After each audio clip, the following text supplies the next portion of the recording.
आसानी से। जैसे हम बोले इसका बहुपद निकालता है, सूत्र क्या होता है, x square minus alpha plus beta into x alpha into beta. तो एक्स स्क्वायर हो जाएगा माइनस अल्फा का मान कितना है 2 और बीटा का मान 3 into x plus alpha into beta 2 into 3। X square जुटेगा तो 5 हो जाएगा, फिर 5 से माइनस में होगा तो -5, फिर एक्स है तो एक्स प्लस 6। यही निकल गया इस शून्य का बहुपद। पिछले बार ही बताए थे यही बहुपद था जिसका शून्य किया था।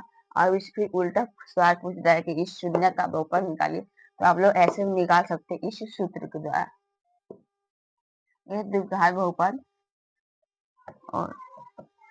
और आगे भी हमें इस चैप्टर में जाना है त्रिघात बहुपद के बारे में।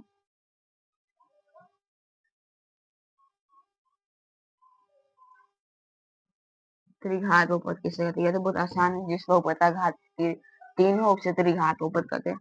जैसे 3x square plus 5x square plus 7x plus 6।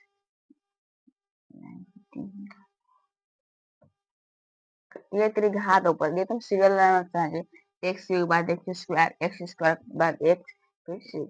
ये त्रिघात बहुपद का example.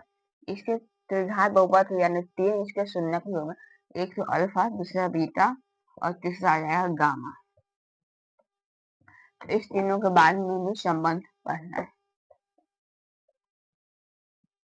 Alpha plus beta plus gamma होता है माइनस का b बाई ए, यानी इस तीनों शून्य के योग उसके b और a के अनुपात के बराबर होता है।